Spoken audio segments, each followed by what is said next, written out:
नमस्कार, ANB news देख रहे हैं आप। मैं हूं आपके साथ पल्लवी राजपूत और हमारे खास कार्यक्रम राजधानी लाइव में आप सभी का स्वागत है। चलिए सबसे पहले शुरुआत करते हैं राजधानी चंडीगढ़ की खबर से। हरियाणा से बीजेपी नेत्री सोनाली फोगाट की एक वीडियो इस समय सोशल मीडिया पर वायरल हो रही है, जिसमें सोनाली फोगाट ने खासकर हिसार में डिप्टी सीएम दुष्यंत चौटाला का विरोध करने वाले किसानों और लोगों से कहा है कि आप लोग विरोध करके सरकार का कुछ नहीं बिगाड़ सकते। आपको बता दें कि सोनाली फोगाट ने आदमपुर हलके से विधानसभा का चुनाव लड़ा था और कुलदीप बिश्नोई से हार गई थी। सोनाली फोगाट टिकटॉक पर भी काफी एक्टिव रहती थी और ये टिकटॉक स्टार के नाम से भी जानी जाती हैं। सोनाली ने बिग बॉस में भी प्रतिभागिता की थी। वायरल वीडियो में सोनाली फोगाट सरकार का विरोध करने वालों से बहुत कुछ कह रही हैं। सोनाली फोगाट ने कहा कि जिसको जो धरने प्रदर्शन करने हैं उनको कर लेने दो, एक दिन सभी थक कर बैठ जाएंगे। सरकार अपना काम कर रही है। लोगों को कल हिसार में अच्छा जवाब मिला जब डिप्टी सीएम दुष्यंत चौटाला का विरोध करने गए थे। दुष्यंत चौटाला हिसार में आए, अपना काम किया, मीटिंग ली, अपने घर भी गए, फिर भी लोग उनका कुछ नहीं बिगाड़ पाए। सरकार के लोग आप लोगों की भलाई के लिए ही काम कर रहे हैं। जो लोग धरना प्रदर्शन कर रहे हैं और नेताओं को गालियां दे रहे हैं, वे उन नेताओं का कुछ नहीं बिगाड़ सकते। अगर लोगों में दम है तो नेताओं का कुछ बिगाड़ कर दिखाओ।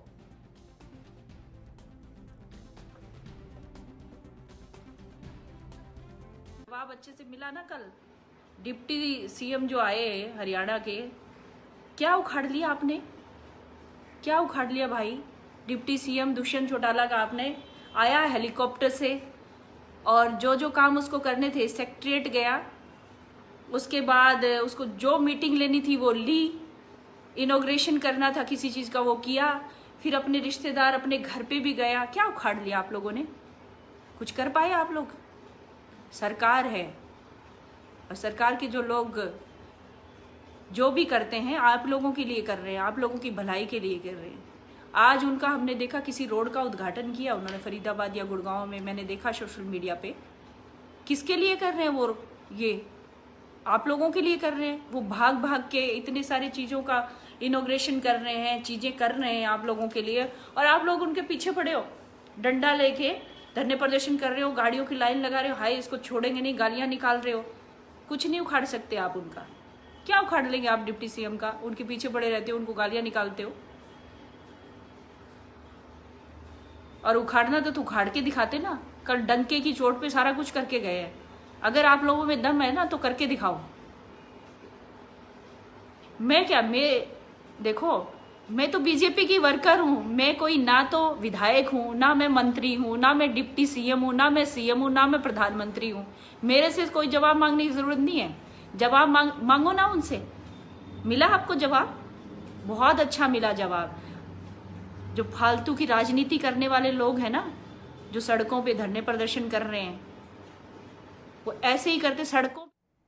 और हमारे संवाददाता अभिषेक तक्षक इस समय फोन लाइन पर जुड़ गए हैं चंडीगढ़ से इस खबर पर तमाम जानकारी के साथ। अभिषेक, एक बार फिर से सोनाली फोगाट के बिगड़े बोल सामने आए हैं। वाकई में उनकी बातें सुनकर ऐसा लग रहा है, जब सरकार के नुमाइंदे इस तरह की सोच रखते हैं तो क्या ये वाकई किसानों का भला चाहते हैं? जी बिल्कुल। देखिए पल्लवी, साफ तौर पे ये जिस तरह के उनके बोल हैं, हालांकि उन्होंने किसानों का नाम नहीं लिया है, लेकिन विरोध जो कर रहे हैं वो उसमें ज्यादातर किसान ही हैं और किसानों के द्वारा ही जो जेजेपी के और बीजेपी के नेताओं का जो है विरोध किया जा रहा है, उनके कार्यक्रमों का विरोध किया जा रहा है, उनके नेताओं का जो है विरोध किया जा रहा है। तो ये जिस तरह के बोल सोनाली फोगाट की ओर से जो बोले गए हैं, तो साफ तौर पर ये कहा जा सकता है कि ये बिगड़े बोल हैं। सोनाली फोगाट बीजेपी नेत्री हैं और आदमपुर से पहले चुनाव लड़ चुकी हैं, जो पिछला विधानसभा चुनाव हुए हैं जो, तो हालांकि उनको जीत नहीं मिली, लेकिन काफी लंबे समय से जो अब वो बीजेपी से जुड़ी हुई हैं और विवादों से उनका पुराना रिश्ता है। इससे पहले मार्केटिंग कमेटी के जो एक अधिकारी से उनकी तकरार हुई थी, उसमें उन्होंने मारपीट का भी उन पर आरोप लगा था। उसके बाद इस तरह के कई और भी जो बयान हैं उनके, वो सामने आते रहे हैं। सेलिब्रिटी के तौर पे भी उनको देखा जाता है, बिग बॉस में भी वो जाके आई हैं।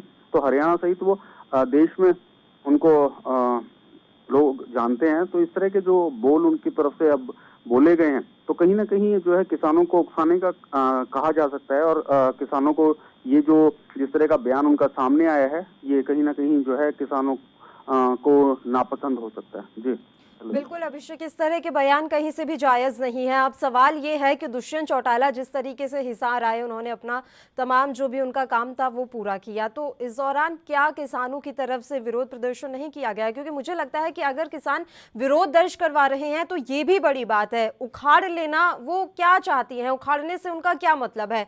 क्या किसानों की मंशा ये है कि वो डिप्टी सीएम को गोली मार दे? ऐसा नहीं है, वो लगातार विरोध कर रहे हैं और अपनी बात सरकार तक पहुंचाना चाहते हैं। जी देखिए पल्लवी, साफ तौर पे जिस तरह का जो शब्दावली है वो इसमें विवादित है। उसमें वो ऐसी शब्दावली जो है, किसी भी नेता या नेत्री या किसी भी आम व्यक्ति को इस तरह की शब्दावली का प्रयोग नहीं करना चाहिए। ये बिल्कुल सही बात है। और किसानों को इस शब्दावली के माध्यम से जो किसान है वो भड़क भी सकते हैं। ये कहा जा सकता है कि वो इसमें उनको ये नापसंद इस तरह की शब्दावली रहेगी। और डिप्टी सीएम जो थे, हिसार दौरे पे थे अभी, एक दो दिन पहले की ये बात है। उसमें जब वो एयरपोर्ट पे उतरे तो एयरपोर्ट से वो जो है कि अपनी मीटिंग वगैरह ज्यादातर लगभग 2 से 3 घंटे जो है वो एयरपोर्ट पर ही रहे। किसान बाहर खड़े रहे विरोध जताने के लिए। उसके बाद जो है वो एयरपोर्ट हेलीकॉप्टर से वहां पहुंचे थे हिसार, और हेलीकॉप्टर से ही वो अपने दूसरे कार्यक्रम में शरीक होने के लिए हेलीकॉप्टर के माध्यम से ही वो पहुंचे, क्योंकि किसान बाहर खड़े थे और किसान विरोध जताना चाहते थे।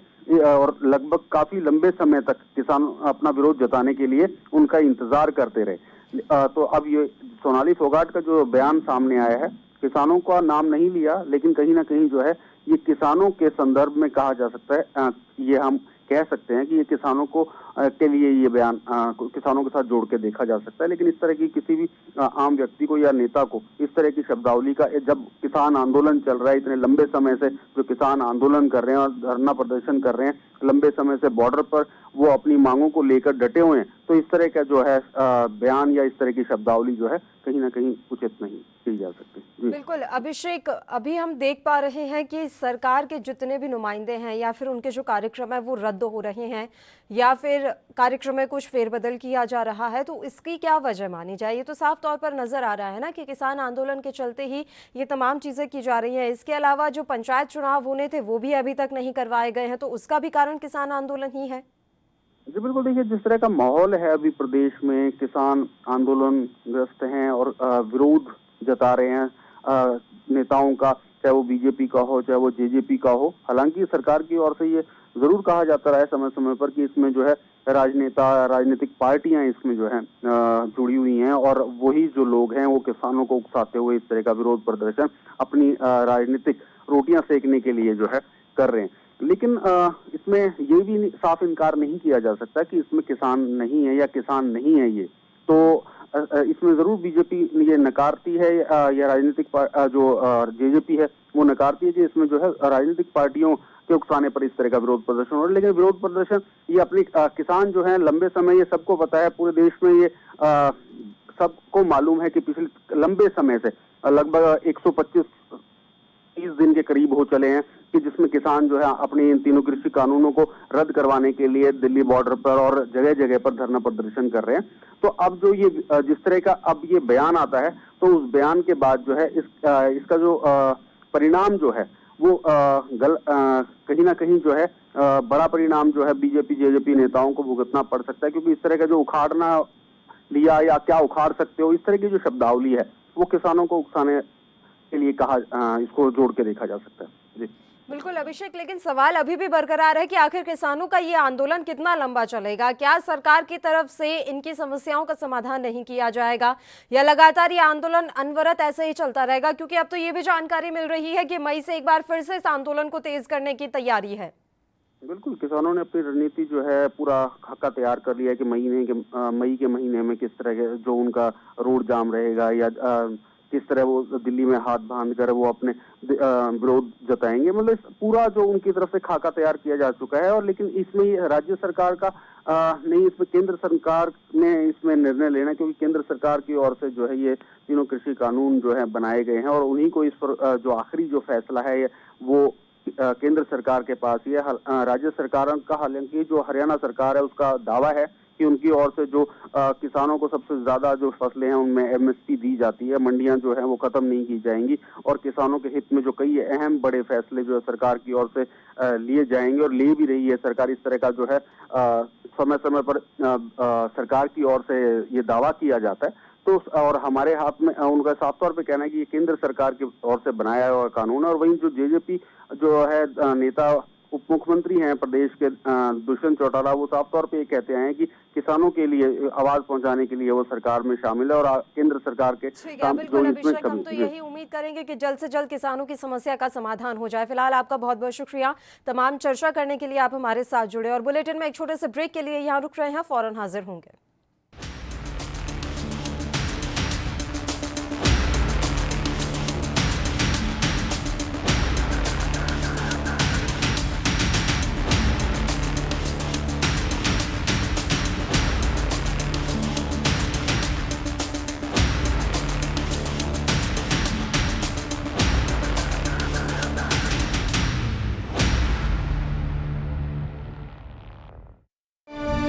ਭੋਗਪੁਰ ਖੰਡ ਮਿੱਲ ਦੀ ਸਮਰੱਥਾ ਨੂੰ ਦੁੱਗਣਾ ਕੀਤਾ।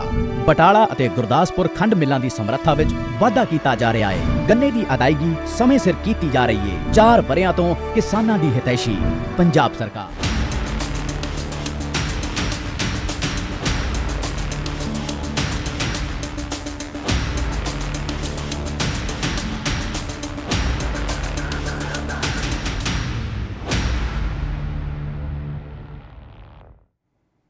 ब्रेक के बाद एक बार फिर से आप सभी का स्वागत है। बढ़ते हैं अगली खबर की ओर। देश की राजधानी दिल्ली में कोरोना के मामले लगातार बढ़ते जा रहे हैं।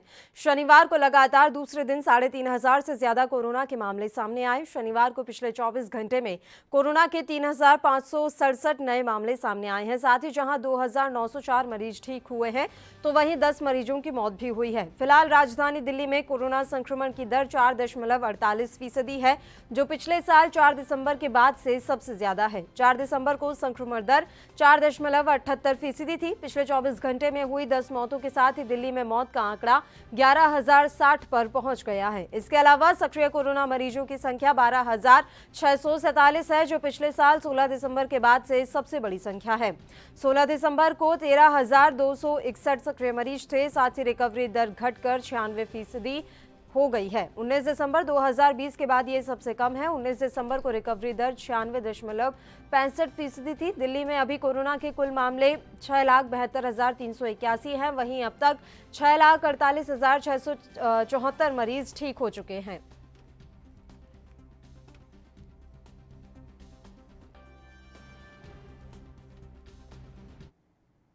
और दिल्ली से हमारे संवाददाता राजीव तिवारी इस खबर पर तमाम जानकारी देने के लिए लाइव जुड़ गए हैं। राजीव, आपसे फिलहाल कोरोना को लेकर अपडेट चाहेंगे। दिल्ली में कोरोना को लेकर क्या कुछ स्थिति है? देखिए बिल्कुल, जिस तरीके से लगातार जो है कोरोना की रफ्तार बिल्कुल बढ़ती नजर आ रही है और यहाँ तक कि दिल्ली के अंदर दिल्ली सरकार निरंतर कोशिश करती नजर आ रही है और साफ कहें तो कहीं ना कहीं जनता की तरफ से लापरवाही जरूर है और कहीं ना कहीं सोशल डिस्टेंसिंग भी नहीं की जा रही है। क्योंकि जिस छोटे इलाकों की बात करें हम या छोटे कस्बों की बात करें तो उनके अंदर बिल्कुल सोशल डिस्टेंसिंग नहीं है, चाहे वो मंगोलपुरी का एरिया हो या फिर कहें आजादपुर मंडी का बात हो। तो कहीं ना कहीं इस तरीके की जो इलाके हैं उनके अंदर सोशल डिस्टेंसिंग के लिए बहुत ज्यादा सख्ती बरतनी होगी। मगर दिल्ली सरकार जिस तरीके से निरंतर कोशिश कर रही है, बड़े अधिकारियों के साथ जो बैठक की गई थी उनके साथ भी उनको भी यही कहा गया कि जो कोरोना की गाइडलाइन है उसको फॉलो करवाया जाए, तो ताकि सख्ती करवाने के बावजूद ही कहीं ना कहीं जो कोरोना की रफ्तार है उस पर लगाम लग सके। मगर देखना होगा कि जिस तरीके से लगातार सरकारें कोशिश कर रही हैं, चाहे वो वैक्सीनेशन के काम को बढ़ाने की हो या फिर सख्ती बरतने के लिए हो, वो कहीं ना कहीं जनता के लिए जरूर है। क्योंकि जनता जब तक सरकार का साथ नहीं देगी तो कहीं ना कहीं गिनती जो है रफ्तार जो है वो बढ़ती नजर आएगी। जी बिल्कुल। और एक जानकारी अभी हाल ही में मिली है राजीव की आज एक कार्रवाई की गई और उस कार्रवाई के दौरान हुक्का बार से सोशल डिस्टेंसिंग और कोरोना गाइडलाइन के नियमों को तार-तार करते हुए लोगों को गिरफ्तार भी किया गया है। देखिए बिल्कुल जिस तरीके से बात करें जो हुक्का बार की, तो हुक्का बार इस तरीके के बिल्कुल चल रहे हैं। यहाँ तक कि जो छोटे बार हैं यानी कि वाइन शॉप के जो बार हैं उनमें भी इसी तरीके की कहीं ना कहीं सोशल डिस्टेंसिंग बिल्कुल नहीं की जा रही है और इसका अधिकारियों को कहीं ना कहीं फॉलो कराना चाहिए। मगर अधिकारियों की तरफ से कहीं ना कहीं लापरवाही जरूर है। और जिस तरीके से होटलों की बात करें, रेस्टोरेंटों की बात करें, उनमें भी लगातार भीड़ है। यहाँ तक कि बाजारों की बात करें तो बाजारों के अंदर भी भीड़ है। तो कहीं ना कहीं जो अधिकारी है उनकी तरफ से जरूर लापरवाही है। मगर जिस तरीके से अब हुक्का बार के ऊपर कार्रवाई की गई है तो कहीं ना कहीं बाजारों के अंदर भी कहीं ना कहीं सख्ती बरतनी चाहिए और सरकार ये बार बार निरंतर जनता से अपील कर रही है कि जनता जो है वो सोशल डिस्टेंसिंग और मास्क और सैनिटाइजर का यूज करें, क्योंकि जब तक जिस तरीके से लगातार 24 घंटे के अंदर 3500 से ज्यादा के मामले आना, कहीं ना कहीं दिल्ली सरकार की मुश्किलें जरूर बढ़ रही है, मगर दिल्ली सरकार निरंतर कोशिश कर रही है और उसके लिए जनता का सहयोग चाहिए, और जनता जब तक सहयोग नहीं देगी तो कोरोना की जो रफ्तार है उस पर लगाम नहीं लग पाएगी। जी बिल्कुल, जनता का सहयोग यहाँ पर अनिवार्य है। बेड की अगर हम बात कर लें राजीव, तो फिलहाल दिल्ली में अस्पतालों की क्या कुछ स्थिति है, और कोरोना को लेकर जो वेंटिलेटर हैं, आईसीयू हैं, उनकी फिलहाल क्या स्थिति है? ये कमी है या फिर अभी सरकार के पास पर्याप्त साधन है? देखिए, बिल्कुल जिस तरीके से बात करें अभी की स्थिति थी वो बिल्कुल अभी दिल्ली सरकार के बिल्कुल कंट्रोल में है, और यहाँ तक कि दिल्ली सरकार कह भी रही है कि प्राइवेट अस्पतालों के अंदर अगर बेड की कमी पड़ती है या सरकारी अस्पतालों के बेड की कमी पड़ती है तो उसके लिए वो लगातार कोशिश कर रहे हैं, और यहाँ तक कि अभी उनके पास पूरी सुविधाएं हैं। मगर बात करें जिस तरीके से वेंटिलेटर बेड की, तो वेंटिलेटर बेड के लिए भी दिल्ली सरकार निरंतर कोशिश कर रही है, और यहीं तक ये भी कहा जा रहा है कि अगर वेंटिलेटर की कमी पड़ती है तो उसके लिए भी दिल्ली सरकार के पास प्रॉपर इंतजाम है। मगर जब से स्थिति बढ़ेगी और कहीं ना कहीं स्थिति बिगड़ेगी तब कहीं ना कहीं दिक्कतें जरूर आएगी, और उसके लिए फिर केंद्र सरकार से अपील की जाएगी, और केंद्र सरकार फिर कहीं ना कहीं राज्य सरकारों की मदद करती नजर आएगी। मगर अभी दिल्ली सरकार निरंतर कोशिश कर रही है, और दिल्ली सरकार निरंतर जनता से अपील कर रही है कि सोशल डिस्टेंसिंग और मास्क और सैनिटाइजर तीनों ही यूज करें, और जो बाजारों के अंदर अधिकारी है जो कहीं ना कहीं गाइडलाइन का फॉलो नहीं कर पा रहे हैं तो उनके लिए भी अधिकारियों की तरफ से अरविंद केजरीवाल जी की तरफ से कहा गया है कि आप लोग सख्ती बरतें ताकि जनता जो है कोरोना की महामारी से बच सके और कहीं ना कहीं जनता का सहयोग भी मिल सके। जी लेकिन राजीव, बाजारों में भीड़ कम होने का नाम नहीं ले रही है। रोजाना हम तस्वीरें देख रहे हैं, कोई भी मार्केट हो वहां पर लोगों की ऐसी ही भीड़ नजर आ रही है। दिल्ली पुलिस अभी सख्ती नहीं बरत रही, ये साफ तौर पर नजर आ रहा है, तो इसकी क्या वजह मानी जाए? क्या अभी उच्च अधिकारियों से उन्हें किसी तरह के आदेश प्राप्त नहीं हुए हैं? देखिए, बिल्कुल जिस तरीके से बात करें बाजारों की, साप्ताहिक बाजार हुए या छोटे बाजार हुए, चाहे वो करोल बाग का बाजार हो जाए, चाहे वो सदर बाजार की होलसेल मार्केट हो, इन जगहों पर लगातार भीड़ है, और कहीं ना कहीं जो पुलिस की सख्ती होनी चाहिए थी वो बिल्कुल देखने को नहीं मिल रही। यहाँ तक कि हमने जो पुलिस अधिकारियों से बात करने की कोशिश करी तो उन्होंने कहा कि हमारे पास गाइडलाइन जैसी आएगी हम फॉलो करेंगे, मगर कहीं ना कहीं लीपापोती जरूर की जा रही है, क्योंकि बाजारों की आड़ में जो उनका कह सकते हैं जो उनका खर्चा चलता है या इनकम आती है वो कहीं ना कहीं बंद हो जाएगी अगर बाजार बंद हो जाते हैं। मगर जिस तरीके से बाजारों के अंदर हमने दुकानदारों से बात करी तो दुकानदारों का भी कहना है कि हाँ, हमारे पास बिल्कुल सरकार की तरफ से ऑर्डर आ चुके हैं, और हम लोग जनता से अपील भी कर रहे हैं, अपने ग्राहकों से बोलते हैं कि आप लोग सोशल डिस्टेंसिंग बना के रखिए, और जो पैसे का लेन देन होता है या सामान का लेन देन होता है वो काफी दूरी से किया जाता है। मगर कहीं ना कहीं जनता जिस तरीके से कह रही है कि जी पुलिस अधिकारियों की तरफ से लापरवाही है, तो साफ जाहिर है कहीं ना कहीं अधिकारी बिल्कुल लापरवाही करते नजर आ रहे हैं, और बाजारों के अंदर जितनी सख्ती होनी चाहिए, क्योंकि खुद अरविंद केजरीवाल ने अपील की है और अधिकारियों के साथ बैठक भी की और अधिकारियों को कहा भी गया बाजारों के अंदर सख्ती बरते। मगर देखना होगा जिस तरीके से लापरवाही की जा रही है, जब तक अधिकारी सख्ती नहीं बरतेंगे तो जनता भी सख्ती नहीं बरतेगी, और जनता कहीं ना कहीं सोशल डिस्टेंसिंग का पालन नहीं करेगी। जी बिल्कुल राजीव, बहुत बहुत शुक्रिया तमाम जानकारी देने के लिए। आप हमारे साथ जुड़े। तो आपको बता दें कि राजधानी दिल्ली में भी अब कोरोना के मामले लगातार बढ़ते जा रहे हैं। हालांकि सरकार दिल्ली वासियों से अपील कर रही है कि आप सरकार का सहयोग दें, तभी जाकर कोरोना संक्रमण की चेन को ब्रेक किया जा सकेगा। फिलहाल एक छोटे से ब्रेक के लिए यहाँ रुक रहे हैं। आप देखते रहिए ANB न्यूज।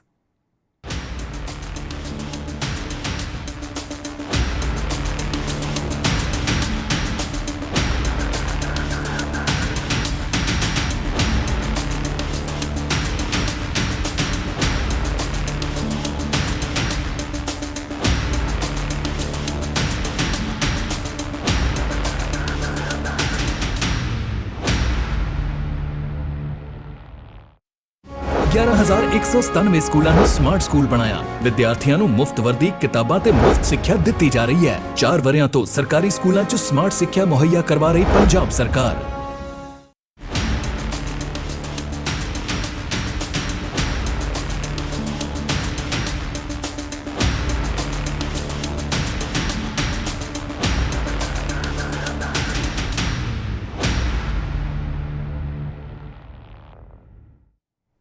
ब्रेक के बाद एक बार फिर से आप सभी का स्वागत है। बढ़ते हैं आर्थिक राजधानी मुंबई की खबर की ओर। देश की आर्थिक राजधानी मुंबई में कोरोना वायरस संक्रमण लगातार बढ़ता जा रहा है। बीएमसी के मुताबिक 3 अप्रैल को शाम 6 बजे तक शहर में 9,090 नए केस सामने आए हैं। यह आंकड़ा अब तक का सबसे बड़ा आंकड़ा है, जबकि 27 लोगों की संक्रमण के चलते मौत हुई है। लेकिन उसके बावजूद मुंबई के कई इलाकों में कोरोना का डर लोगों के जहन में नहीं देखा जा रहा है। सरकार बार बार कह रही है कि अगर कोरोना गाइडलाइन का पालन नहीं नहीं करेंगे तो लॉकडाउन लगाने पर मजबूर होना पड़ेगा।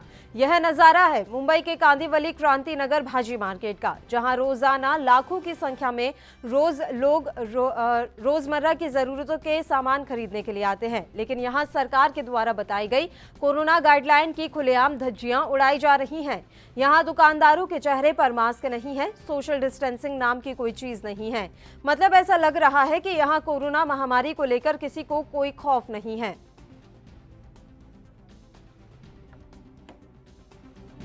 राम जन्मभूमि भैया है। राम जन्म जी, देखिए सरकार बार बार कर रही है कि लोग सोशल डिस्टेंसिंग का पालन करें, कोरोना से बचे, नहीं तो लॉकडाउन लगा दिया जाएगा। तो जो हालत आप देख रहे हैं, क्या लगता है लॉकडाउन लगाना चाहिए कि नहीं?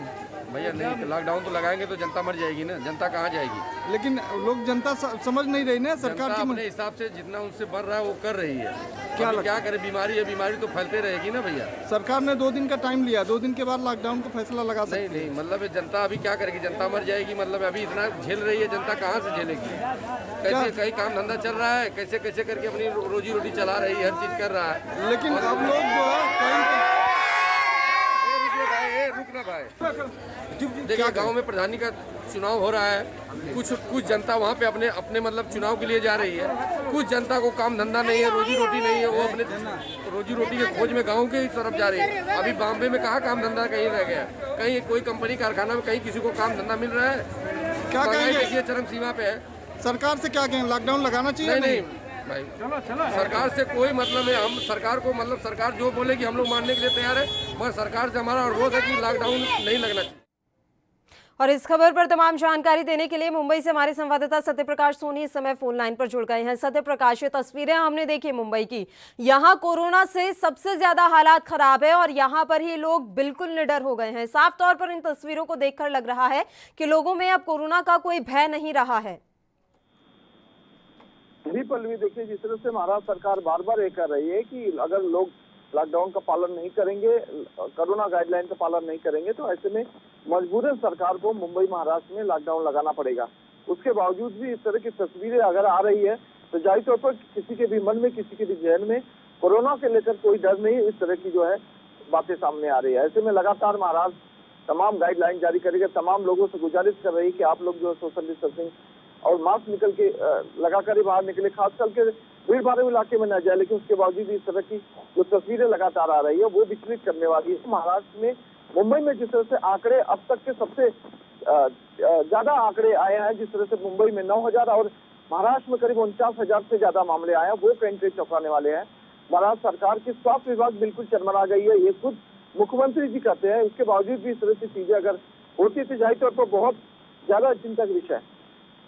बिल्कुल ये चिंता का विषय है और जिस तरह की तस्वीरें लगातार हम अपने दर्शकों को दिखा रहे हैं, उनको देखकर चिंता बढ़ रही है कि अगर लोग ऐसे ही लापरवाह होते रहेंगे तो मुंबई की स्थिति आखिर क्या हो जाएगी। बात अगर सत्यप्रकाश मुंबई पुलिस की करें तो वो अभी इतनी एक्टिव नजर क्यों नहीं आ रही, क्योंकि पहले के टाइम पे हमने देखा है कि मुंबई पुलिस ने किस तरीके से अपनी भूमिका निभाई थी। अभी क्या मुंबई पुलिस सख्ती नहीं बरत रही है? देखिए पल्लवी, फिलहाल मुंबई पुलिस को सिर्फ कोरोना गाइडलाइन का पालन नहीं करने वालों को फाइन मारने की अनुमति दी गई है, सख्ती बरतने के लिए नहीं दी गई है। यही वजह है कि मुंबई पुलिस सिर्फ लोगों के ऊपर फाइन मार रही है। फाइन देने के बावजूद भी लोग लापरवाही बरत रहे हैं।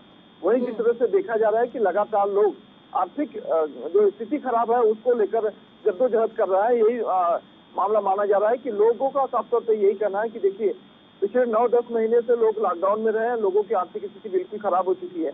ऐसे में एक बार कोरोना से मरने के बजाय, भूखों मरने के बजाय बल्कि कोरोना से मरना उचित होगा। यही वजह है कि लोग लापरवाही कर रहे हैं और लगातार लोग कह भी रहे हैं कि साहब लॉकडाउन मत लगाना, लेकिन कड़े कानून लगा देना। तो जाहिर तौर पर लोग बिल्कुल तैयार हैं कि लॉकडाउन न लगे, लेकिन कड़े कानून लग जाए। लेकिन जो तमाम रोजमर्रा की जिंदगी, उससे जद्दोजहद के लिए बाहर निकलना बेहद जरूरी है। उसके लिए लोग, पर अगर इसी तरह की स्थिति लगातार सामने आती रही सत्यप्रकाश, तो वो दिन दूर नहीं है जब महाराष्ट्र सरकार की तरफ से संपूर्ण लॉकडाउन की घोषणा कर दी जाएगी। बिल्कुल बिल्कुल, ऐसे भी महाराष्ट्र सरकार ने 2 दिन का वक्त दिया था। आज या कल किसी भी वक्त महाराष्ट्र सरकार इस पूरे मामले पे फैसले ले सकती है। लेकिन उसके बावजूद इस तरह की तस्वीरें बेहद विचलित करने वाली है कि मुंबई का इलाका है, मुंबई का पौध इलाका लोखंडवाला माना जाता है, उससे सटे हुए जिस तरह से इलाके में इस तरह की भीड़ भाड़ देखी जाए, वो कहीं प्रशासन की नींद उड़ाने वाला मामला। बिल्कुल, ये प्रशासन की नींद उड़ाने वाला मामला है। वैक्सीनेशन के बारे में भी मैं आपसे जानकारी चाहूंगी। सत्यप्रकाश, अभी मुंबई में वैक्सीनेशन ड्राइव किस गति से चल रहा है?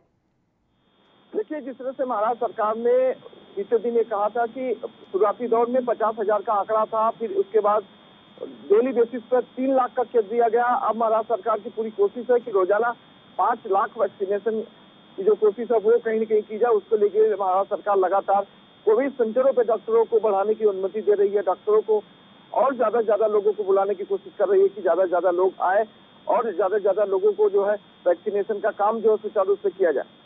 लेकिन एक बात और यहाँ पर देखने में आ रही है कि वैक्सीन लगवाने के बाद भी लोग कोरोना संक्रमित हो रहे हैं। ना सिर्फ पहली डोज, दोनों डोज लेने के बाद भी लोग कोरोना संक्रमित हो रहे हैं। तो इससे क्या जाहिर हो रहा है कि लोगों की लापरवाही अब वैक्सीनेशन पर भी भारी पड़ती हुई नजर आ रही है। तमाम आप गाइडलाइन लगा लीजिए, कानून बना लीजिए, वैक्सीनेशन करवा लीजिए, लेकिन जब तक आप लापरवाही नहीं छोड़ेंगे कोरोना नहीं जाएगा।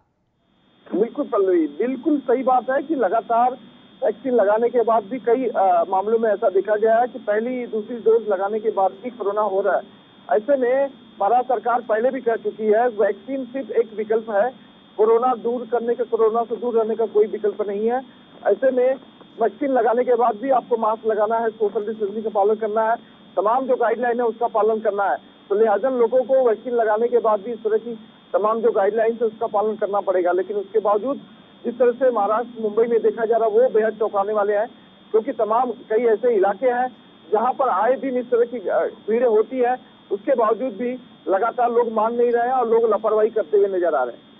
बिल्कुल, बहुत बहुत शुक्रिया सत्यप्रकाश तमाम जानकारी हम तक पहुंचाने के लिए। तो आपको बता दें कि कोरोना का कहर लगातार बढ़ता जा रहा है और मुंबई में स्थितियां काफ़ी ख़राब है। बावजूद इसके जिस तरह की तस्वीरें अभी आपने क्रांति नगर मार्केट की देखी, यहाँ लोगों को देखकर लग रहा है कि अब कोरोना का डर किसी को नहीं है। इतनी ज़्यादा संख्या में यहाँ पर लोगों की भीड़ लगी हुई है और लोगों का भी साफ तौर पर कहना है कि हमें रोज़मर्रा की ज़रूरतों का सामान तो चाहिए ही होगा। अब सरकार चाहे लॉकडाउन लगाए या फिर कोई नियम लगाए, हमें अपनी ज़रूरतों का सामान लेने के लिए बाहर निकलना ही होगा। खैर, देखने वाली बात रहेगी कि इस तरह की तस्वीरें जब सरकार के पास पहुंचेंगी तो क्या कुछ कार्रवाई उनके द्वारा की जाती है और क्या वाकई में महाराष्ट्र में एक बार फिर से संपूर्ण लॉकडाउन लगाया जाता है। इसी के साथ राजधानी लाइव में फिलहाल के लिए इतना ही। मुझे दीजिए इजाजत, नमस्कार।